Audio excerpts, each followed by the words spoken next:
Hey guys, this is Mr. Beck back again with another processing video. This is processing video number 2. So I explained a little bit about processing, how it works. It's based in Java, so you'll actually be learning Java for the most part by doing processing, and it'll help you out quite a bit. Um, as you can see, it has the line numbers over here on the left-hand side, uh, and we don't have anything in our code window just yet. Okay. So now in processing, guys, you already know how the canvas works. The upper left is 0, 0, and however long you set your window size to be is the width, and however high you set your window size to be is the height, okay? Um, so we already know that. We're going to use that command in just a second. But before you get to that, most of your work in processing is going to be done in methods. Methods is another word for function. Both of them are a block of code that is to be executed, okay? A block of code that is to be executed by the computer. To begin with, when we start these sketches here in processing, we just want to have only one method, and it's called the setup method. It is going to look like this, okay? We're going to put void and then setup, open close parentheses, and then an open curly bracket. This is the shift and the key next to the P, the letter P on the keyboard, okay?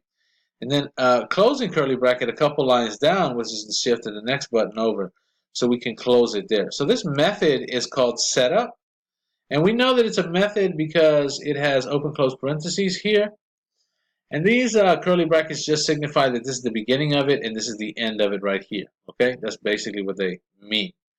So in the setup method, this first line up here is the header, okay? And then we got the curly brackets, which is Java. Java uses a lot of curly brackets and semicolons, so which we're going to be using here in processing because it's based off of Java, okay? So like I said, the curly brackets tell you where the method begins or ends, okay, or the function. All right, so now we can run this and nothing's going to happen, really. It's going to run, but it's not going to show anything on the screen. So you won't be able to see anything at all. It's just going to run. There's the screen that popped up. There's nothing at all. Now the default canvas size in processing is 100 pixels by 100 pixels. So this right here is 100 by 100. So that gives you an idea how big you want to make it, okay? So I am going to use an X and Y coordinate based on the size of the screen, okay? To set a different size of the screen instead of the default 100 by 100, you have to use the size function, okay, or method. So we're going to put in the size function, and all that is S-I-Z-E, size, and then you got a width and a height that goes inside these parentheses. These parentheses, whatever's inside these parentheses are called parameters. This is the parameter for the width and the parameter for the height that we want the screen to be, okay? So let's say we put in 200, and then after, okay, that didn't work. Let's try it again. My num lock on, 200, and on the other side we're going to put 400, okay? So the x value is 200, or the width value is 200. The y, or the height value, is 400, okay? So we're going to go ahead and run that and see the screen pop up. Here it is here. It is 200 pixels wide by 400 pixels high, okay? 400 pixels high, okay? So we change that to be whatever we want it to be. If you want a symmetrical looking window, then you want to put it the same number. So here we got 500 by 500. It makes it a little bit easier when you're a beginning programmer, so you just know exactly how long it is, how wide and how high it is. It's not different or anything, so you don't get confused. Okay, so that's 500 by 500. That's what I usually use on computers that don't have a high resolution monitor. If you have a high resolution monitor, you may need to up it to 1000 by 1000, which is what I do in some of my other videos. But let's say I wanted to put it at 1000, 1000 here. I could do that, but my canvas would probably be bigger than it can fit into this window. So here, there's 1000, and the length is a little further down. So yeah, it doesn't fit on this screen well. Okay, but there it is, 1000 by 1000. So sometimes I use 1000 by 1000. Sometimes it is 500, 500. So you need to pay attention to that and make sure you are using the right one. Okay, depending on your computer monitor, you may have to adjust it a little bit too. So that's just something that you always have to do. Okay, so I'm going to go ahead and save this. So I'm going to click on File, and I'm going to click on Save As. Okay. You can save it on your computer wherever you want to save it. The default place is in the processing folder, and it goes into a sketchbook. In this particular case, I want it on the desktop. I'm going to create a new folder on the desktop, and I'm going to call it Processing Sketchbook. There we go. Processing Sketchbook. I'm going to double click in there, and I'm going to put Intro Program. There we go. Intro Program. Okay, so there's saved. It changed the name up here to Intro Program so that you know that it's done well. Okay. So here, we want to do other things and just change the size. Well, what can we do with processing? We can do a lot of things. Okay, we can do a lot of things. What we can do is draw. Okay.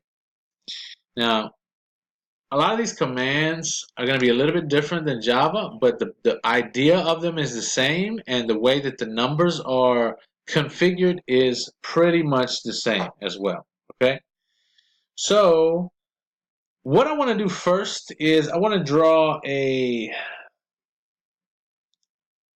grid on the canvas so you can see what a grid should look like. Okay.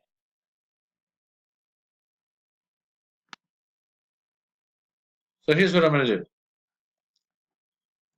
I'm going to put in some loops. You guys don't know this, but I'm just going to draw it so that we can see the grid numbers. Okay. I starts at 0 as long as I is less than the width. I is going to increase by 50. And what we're going to do, we're going to change the stroke weight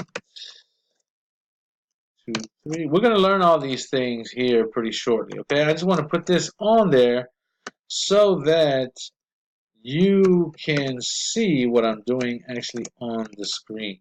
Okay.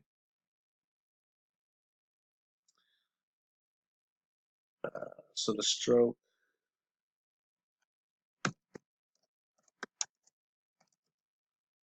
The text size to be 20, and then text I comma 5.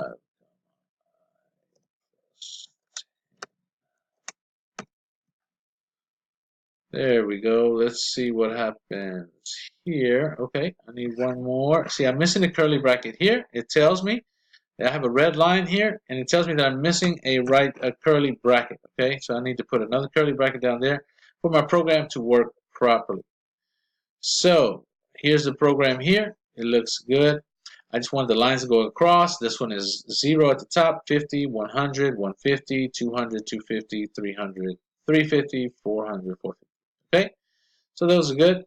Let's let me do the same thing for the other lines. So I'm just going to copy that real quick,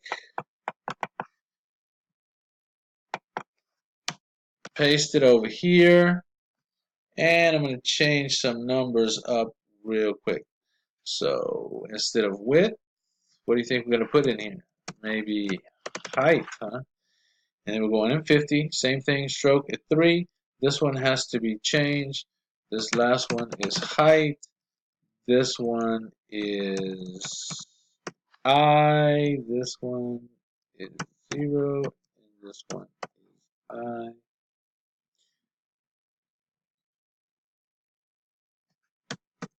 Let's see if this works. Here we go.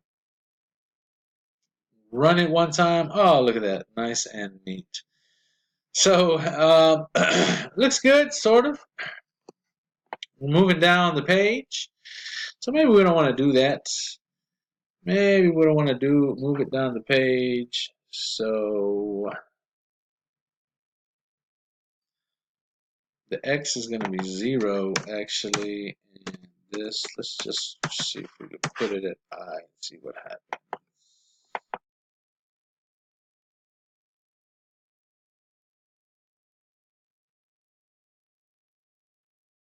The Y is 0. X, this should be I. This should be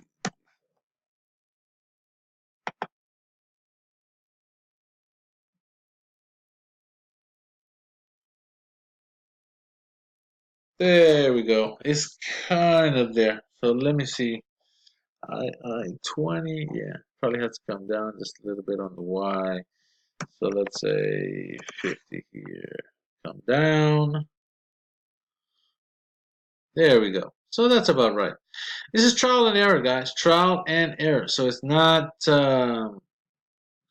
easy to do these things. You got to try a little bit. Do it a little bit differently. Change some numbers up. Go back, run it again. Test, test, test, test, test. Extensively test. Okay. So here we go. That's about right. This is 50. This is 100. This is 150, 200. You get the idea. Across the top is the X. Going down vertically is the Y. Okay. All right. So let's get back to what we were doing. We're just going to draw some points and lines. Okay. So here's what we're going to do. I want to draw a point. So we are still inside our setup method. So if you put the cursor behind this closing curly bracket and you move it up, it will tell you which curly bracket that it matches with. So let's put the cursor behind this one and it matches with that one. You see, if you highlight this one, then it'll tell you that it's going with the last one over there. So you can easily match up your curly brackets like that. But we're going outside of those loops, but still inside of our setup method. And I want to put a point on this screen. I'm going to put a point in the middle of the screen and see if we can see it there. Okay. So there's a point. This is the X and a Y. A point has an X and a Y coordinate. So this is X, 250, and the Y is 250, which should show a point exactly in the middle of the screen. However, this is 250, 250 right here, but you can't see it because the point is so small. So we have to change the size of the point, okay? So I'm going to change the size of the point to, I'm going to do stroke weight here.